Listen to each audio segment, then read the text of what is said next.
From roasting Diddy to a crisp, Puff Daddy be a mentor to the children. And who better than Puff Daddy to show the kids wrong from wronger? to barbecuing Morgan Freeman. Morgan Freeman, kiss my ass. Here are 8 times Chris Rock roasted A-listers so hard they nearly turned to ash. And now your host, Chris Rock.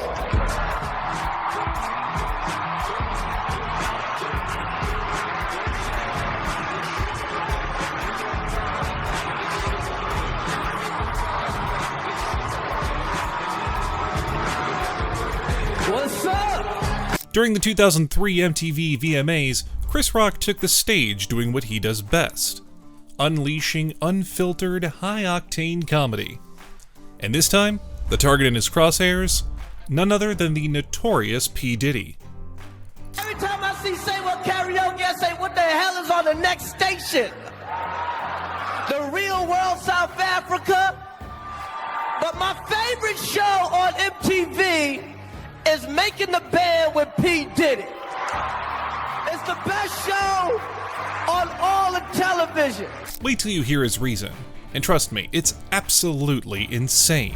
Something only Chris Rock could get away with on live television. Because you get to see Puff Daddy be a mentor to the children. And who better than Puff Daddy to show the kids wrong from wronger? Honestly, with all the lawsuits, controversies, and mysterious energy Diddy's been giving off recently, this roast feels like it aged like fine wine. Or maybe spoiled milk, depending on how you see it. You get to see Puff Daddy pass down great fatherly advice like, you can't wear that gun with them shoes. Man, I miss the days when the VMAs were chaotic, unfiltered, and downright hilarious. This was peak entertainment. Anywho, after finishing off Diddy, Chris was still revved up, and his next target was sweet old Justin Timberlake. Another show I like on MTV is Punk'd with Ashton Kutcher. Now, Punk is a show that they play practical jokes on celebrities and tell them that they broke. You know, they find people like what's my man, Justin Timberlake. Continuing his carnage at the VMAs, Chris spun around and locked onto Justin Timberlake. Poor JT never stood a chance. And to be fair, even he couldn't help but chuckle through the pain. Broke. Now, they told Justin he was broke. You know, as soon as they told Justin, he started crying a river. And when they told Justin Timberlake that he was broke, he got real white all of a sudden. He's like, dude, I'm broke. I don't know what to do. I don't know what to do. Mommy, mommy. As if the crying mommy bit wasn't enough, pushing Justin deeper into roast territory until every last ounce of dignity had been wrung out. And just when Justin got so desperate that he got on his knees and was ready to lick a man for $8, somebody shows up and says, man, you've been punked. Chris, go easy on the guy. But then again, when you're Chris Rock, mercy is optional. Then Justin gets all black again. Oh, yeah, you got me, dog. Yeah, dog. Yeah, dog. Assalamu alaikum, dog. Yeah. Yeah, Fashizi, my kneesy. Fashizi. Yeah, they always punk people like Justin, all these Mickey Mouse celebrities. Justin's wounds were still fresh. Sure, he was smiling, but behind those pearly whites was a man emotionally limping off stage. And just when the audience thought they could catch their breath, Chris suddenly pivoted and locked his sights on DMX. Yeah, I want to see him try to punk DMX. Hey, DMX, you've been punked. Oh yeah, you've been stabbed. Hilarious. This switch was flawless, the timing impeccable. Chris showed that whether it's pop stars or hardcore rappers, no one gets immunity.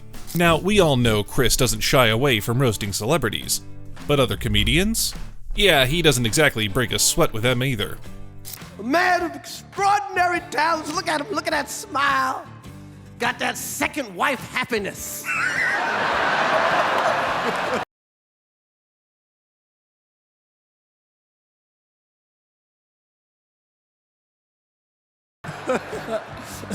Ain't nothing like that second wife happiness. Winning the 2024 Mark Twain Prize was a huge moment for Kevin. And of course, Chris Rock was there for him.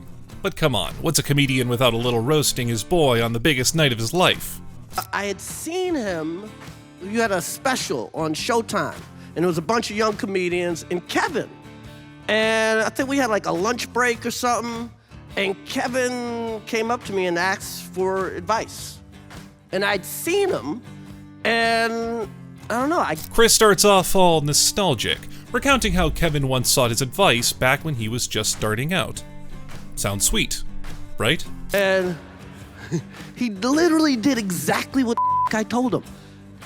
I looked at him, I said, yo man, you're really funny, but your problem is you're competing with these other comedians. They are not your peers. Listen closely, y'all. It's about to get intense.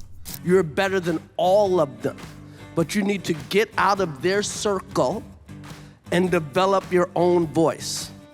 That's what I told him, right? True story. For a second, you'd think, aw, what an emotional flashback. But don't get too comfortable, people. Chris lets it simmer, then throws in the punchline so fast, you barely see it coming. Then 800 days, Kevin Hart was a bigger star than me.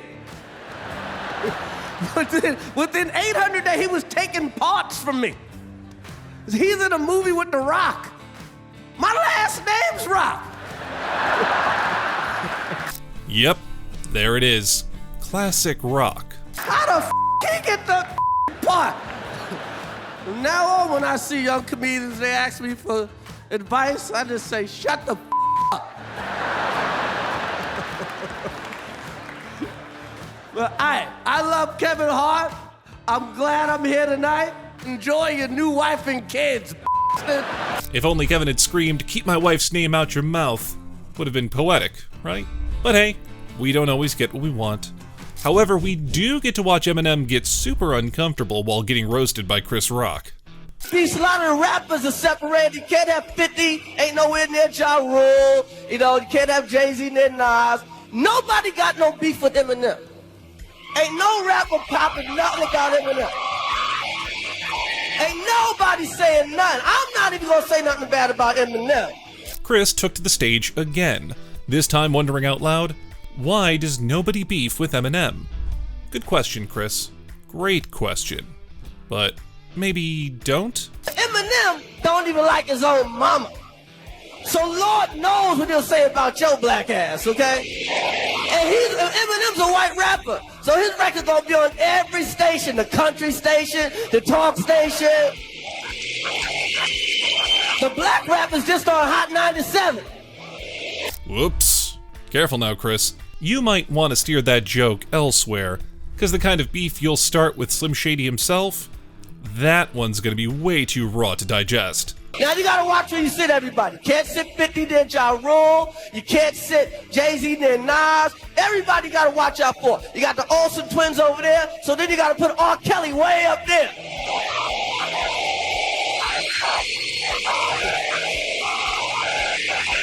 And once again, the day was saved by Chris swiftly diverting the joke elsewhere. But that tension? Priceless. But hey, that doesn't mean Chris is gonna stop roasting people. Especially not Adam Sandler. Did you get hired at the same time? He got it before me. I got it like... With Farley. You and Farley, Me and right? Farley at the same time, but we knew you were coming. Well, yes, they saved me a seat. I came like 6 shows after. Yeah. Because they needed another black guy.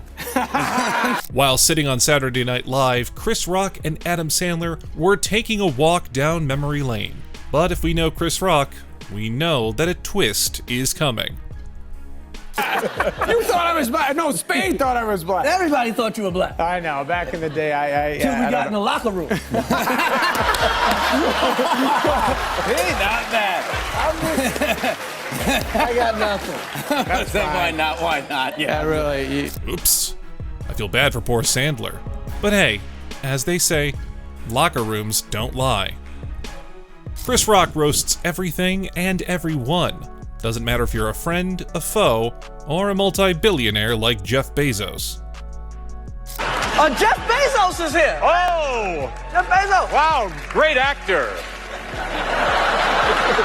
Hey, he's got cash. When he writes a check, the bank bounce. Jeff Bezos is so rich, he got divorced, and he's still the richest man in the world. Jeff Bezos was attending the Oscars. Now, that's already asking for trouble, especially if Chris Rock is hosting. As expected, within moments, Chris turned the world's richest man into a walking punchline. And he did it so fast, it felt like same-day delivery. He saw Marriage Story and thought it was a comedy.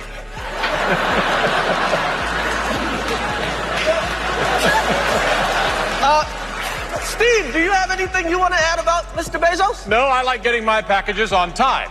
Bet Bezos thought he'd just stick to Amazon next time, because showing up to the Oscars just got him prime roasted with no return policy.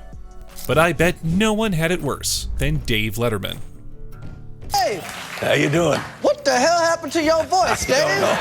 It's just gone. What the hell? You sound like an old-ass man, Dave. Chris Rock's at the Late Show, and before the jokes even start, something's already off.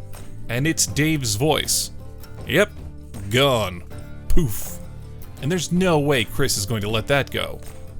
At my age, the warranty What begins the to run hell? out. Yeah, I don't know. Things going bad, huh? Oh, Come on, Chris. Instead of showing sympathy for the man who's clearly losing a battle with his own throat, you're going in like it's open season. and people say, well, do you feel all right otherwise? No, I feel like hell otherwise. Damn, man. And you still doing the show? Well, more or less. I don't Wow. know. I don't know that it would hold up in court. Whoa! Any chance Chris might go easy? Absolutely not. If anything, Dave's weakened state just gave him more ammunition. It's like throwing meat to a lion and expecting it to walk away. You a rich man. You could just go home. Wife's still mad at you, ain't she? Well, no, I don't feel so good. Poor Dave. You can almost hear him thinking, is it too late to cancel this taping? Why am I going to drive back to Connecticut to a mean woman? I might as well just stay here and do the show with no voice. I love you, honey. Honestly, by this point, one look at Dave's face says it all. That "why did I invite this man" expression? Priceless. I've been there, Dave. Is that right? I've been there. Let's talk about I've been in the cave, baby. Well, now, tell me about you. I know the last time you were here, you were just about to go on a world tour or had just finished a world tour. How do you do that? Eventually, Dave does what any seasoned host would do. He tries changing the subject like a man dodging flying knives. A+ for effort. Tour, Dave, Do you bro? ever get sick when you're out there on the road? I do get sick, Dave, and if my wife is mad at me, I just add on shows. I just add on. Keep going. Oh, yeah. Oh, yeah, we gonna do Roanoke next week. But Chris wasn't done. He was just reloading. You could see Dave's Hail Mary attempt to move on completely ignored. What the hell am I coming home to a bad woman for? I understand. Well, It's rough, Dave. yeah. Not much I can say here. I know. I was backstage and fired all the cute girls. You got a bunch of fat old guys back there. The whole... And then, boom. Chris just casually drops a line that would make most people choke on their water. The vibe is just horrible, man. The band can't take it no more. I'll tell you something, some of those guys are starting to look pretty good. By the end of it, Dave's voice wasn't the only thing missing. His dignity was left in tatters, too. But don't worry, Dave. You're not the only person Chris has grilled to a crisp. He did the exact same thing to Jude Law. Please welcome our host for this evening, Chris Rock.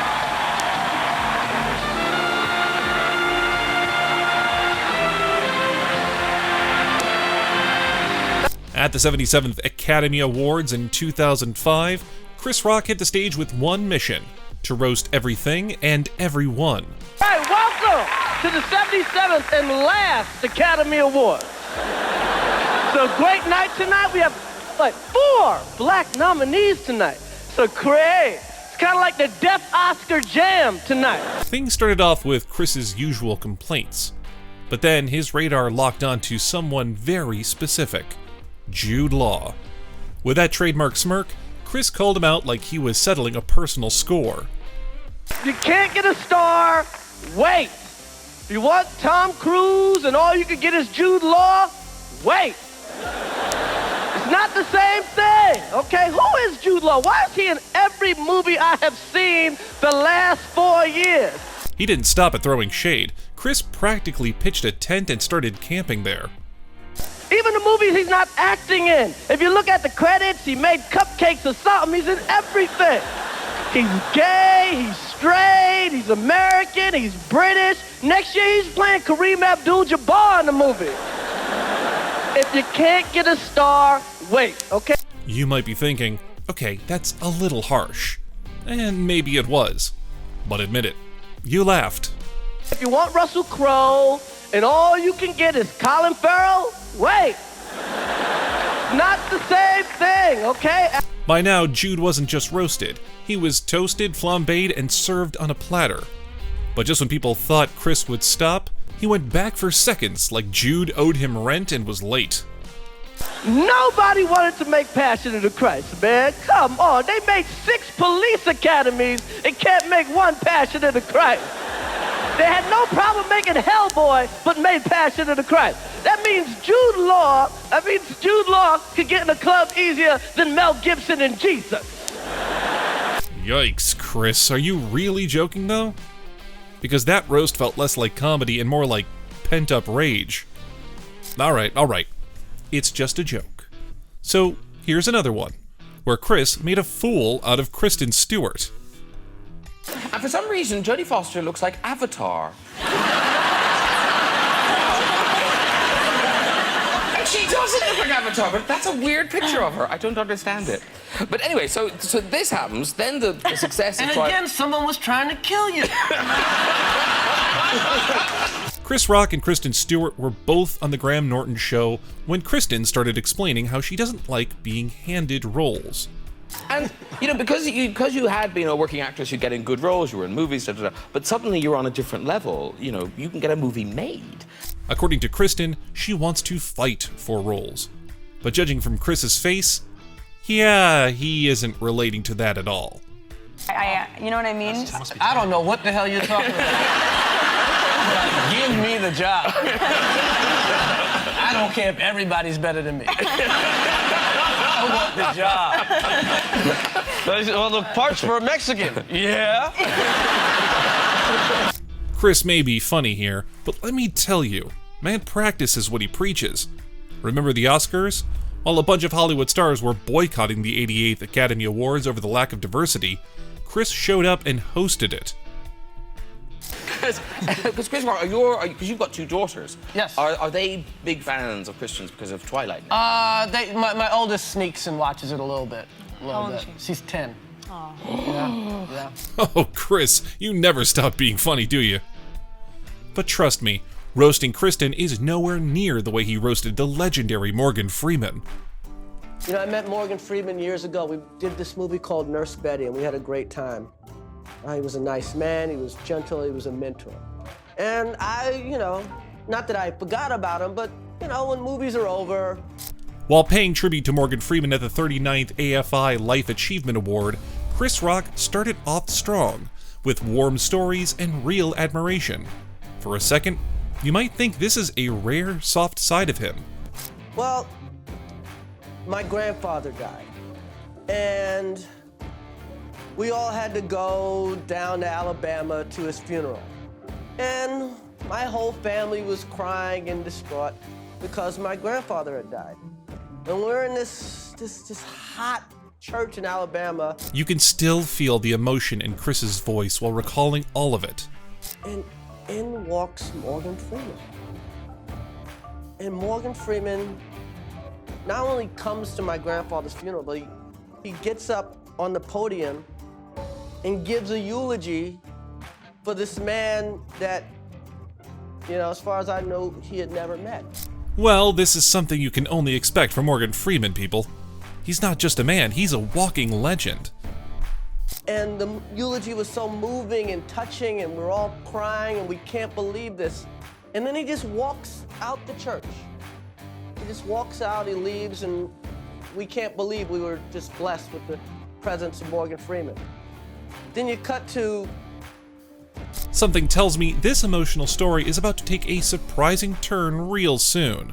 Because when it comes to Chris Rock, you're never safe, not even during a tribute.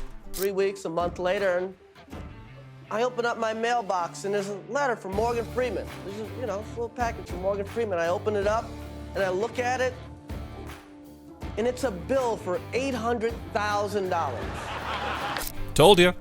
This is Chris Rock we're talking about, folks. Just when you lean into the emotion, boom, he drops his comedy bombs. Morgan Freeman, kiss my ass.